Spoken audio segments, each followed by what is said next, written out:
NPCI करना चाहते हैं। एनपीसीआई का मतलब होता है यहाँ पे अपने बैंक अकाउंट को आधार से सीड करना। इससे क्या होगा कि सरकारी जो भी योजना होगी, उसकी जो भी पैसा आता है, आपके उसी अकाउंट के अंदर आएगा। उसके लिए सबसे पहले आप गूगल के आ जाइए, फ़ोन में भी कर सकते हैं। गूगल में आइए और डायरेक्ट केवल आप लिखिए एनपीसीआई। इतना लिखने के बाद सर्च कर देना है। जैसे आप सर्च करेंगे सबसे ऊपर ही आ जाएगा, यहाँ पे लिखा होगा national payment corporation of India, इस पे क्लिक कर दीजिए। और हाँ, इसके लिए आपको बैंक जाने की ज़रूरत नहीं है, आप घर बैठे अपने मोबाइल के माध्यम से कर सकते हैं। आने के बाद मोबाइल के अंदर यहाँ पे कस्टमर वाला जो ऑप्शन होगा, इस पे क्लिक करिएगा और आपको मोबाइल में भी सेम इसी तरीके से प्रोसेस मिलेगा। ये हो सकता है कि आपको यहाँ पे दिखे, तो आपको कस्टमर वाले ऑप्शन पे आ जाना है और जहाँ पे लिखा होगा ना भारत आधार सीडिंग इनेबलर, इस पे क्लिक कर देना है। जैसे इस पे क्लिक करेंगे, थोड़ी देर वेट करेंगे और आपके सामने एक नई विंडो इस तरीके से ओपन हो जाएगी और यहाँ पे लिखा होगा welcome to Bharat Aadhaar seeding enabler. तो आपको यहाँ पे सबसे पहले यहाँ पे लिखा होगा आधार सीडिंग एंड डीसीडिंग। लेकिन उससे पहले आपको ये चेक कर लीजिए कि आपका जो आधार कार्ड है किस बैंक अकाउंट से सीडिंग है। कहने का मतलब है अगर आपके पास 2 से 3 बैंक अकाउंट है, तो आधार कार्ड किसी न किसी में हो सकता है कि लिंक हो, सीड हो, तो उसी अकाउंट के अंदर पैसा जा रहा होगा या फिर वो अकाउंट अगर बंद होगा तो पैसा नहीं जा पा रहा है। तो चेक करने के लिए सबसे पहले यहाँ पे नीचे ऑप्शन आता है आधार मैप्ड स्टेटस, इस पे क्लिक करना है और यहाँ पे डालना है आपको अपना आधार कार्ड का नंबर और ये जो लिखा हुआ है इस बॉक्स के अंदर जैसे लिखा हुआ है ना 514125 इतना लिखना है और यहाँ पे आधार कार्ड नंबर डालना है और चेक स्टेटस वाला जो ऑप्शन आ रहा है इस पे आपको क्लिक करना है। जैसे इस पे क्लिक करेंगे आपका मोबाइल नंबर जो लिंक होगा आपके आधार कार्ड से उस पे ओटीपी चला जाएगा, उस ओटीपी को इसके अंदर भरना है। उसके बाद यहाँ पे जो कन्फर्म का ऑप्शन आ रहा है कन्फर्म पे क्लिक कर देना है। जैसे इस पे क्लिक करेंगे ये बता देगा कि आपके कौन से बैंक अकाउंट से लिंक है। जैसे यहाँ पे देख सकते हैं कि यहाँ पे जो हमारा बैंक अकाउंट से लिंक है वो स्टेट बैंक अकाउंट से लिंक है और ये लिंक कब हुआ था ये भी बता रहा है कि अपडेट डेट यहाँ पे 22/9/2015 को हुआ था।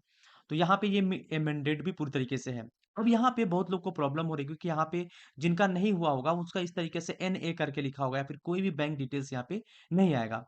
उसके लिए वो क्या करेंगे फिर से वो क्या करेंगे हम बताते हैं। डायरेक्टली उस वेबसाइट पे आ जाइए, हम शुरू से बताते हैं इस पे आ जाइए और लिखिए एनपीसीआई लिख के सर्च कर दीजिए।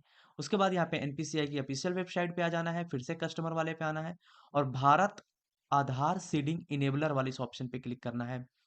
जैसे आप इस पे क्लिक करेंगे, अब दोबारा से ये ऑप्शन आ जाएगा। फिर से आपको अब लिंक करना है तो आधार सीडिंग, डीसीडिंग का जो ये ऑप्शन आ रहा है, इस पे क्लिक करिए। क्लिक करने के बाद यहाँ पे डालना है अपना आधार कार्ड का नंबर और यहाँ पे देखेंगे 2 ऑप्शन आते हैं। अब इस 2 ऑप्शन को ध्यान से देखिए। अगर आपका पहले से लिंक होगा ना, तो और नहीं भी लिंक होगा तो। जैसे मान लीजिए कोई बैंक अकाउंट है उसको केवल आप हटाना चाहते हैं और लिंक नहीं करना चाहते, तो यहाँ पे अपना आधार कार्ड का नंबर डालेंगे और डीसीडिंग पे क्लिक करेंगे। और जो बैंक अकाउंट होगा जैसे मान लीजिए इंडियन बैंक है तो हम क्लिक करेंगे और वो अकाउंट नंबर यहाँ पे डालेंगे। इस कैप्चा पे यहाँ पे क्लिक करेंगे और इस कैप्चा को यहाँ पे भरेंगे और सबमिट पे क्लिक करेंगे।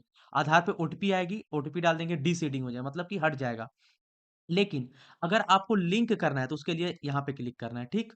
यहाँ पे डालना है अपना आधार कार्ड का नंबर और यहाँ पे बोला है फ्रेश सीडिंग और इसका मतलब ये होता है कि अगर आपका आधार कार्ड किसी भी बैंक अकाउंट से लिंक नहीं है, मतलब सीड नहीं है, तो आप फ्रेश सीडिंग पे क्लिक करेंगे। लेकिन अगर आपका बैंक अकाउंट से पहले से लिंक है, तो यहाँ पे लिखा हुआ है ना movement from one bank to other bank, तो आप क्या करेंगे इस पे क्लिक कर दीजिए और आपका एसबीआई में है और दूसरे में करना चाहते हैं जैसे मान लीजिए यहाँ पे हमने आधार कार्ड नंबर डाला और यहाँ पे मान लीजिए हमारा एसबीआई था, अब हम करना चाहते हैं कि किसी दूसरे बैंक में कर दें। जैसे यहाँ पे बैंक ऑफ बड़ौदा में करना चाहते हैं तो बैंक ऑफ बड़ौदा डाल देंगे और यहाँ पे movement from one bank to other another bank, यहाँ पे अकाउंट नंबर डालेंगे और फिर दोबारा यहाँ अकाउंट नंबर डालेंगे। इस कैप्चा इस तरीके से टिक मार्क कर लेंगे और ये जो लिखा होगा इस कैप्चा को इस बॉक्स के अंदर भरेंगे और सबमिट करेंगे। उसके बाद ओटीपी आएगा, ओटीपी डाल देंगे। लेकिन अगर आपका सीड नहीं है तो आप फ्रेश सीडिंग पे क्लिक करेंगे और यहाँ पे अकाउंट नंबर डालेंगे, यहाँ पे अकाउंट नंबर डालेंगे और सबसे पहले जो बैंक होगा उस बैंक का यहाँ पे सेलेक्ट कर लेंगे। टर्म्स को इस तरीके से एक्सेप्ट करेंगे और ये वाला कैप्चा इसके अंदर भरेंगे और सबमिट कर देंगे। और सबमिट करने के बाद आधार पे एक ओटीपी आएगा, ओटीपी को डाल दीजिए। 1 से 2 से 3 सेकंड के अंदर आपकी जो आधार सीडिंग है वो इनेबल हो जाएगी।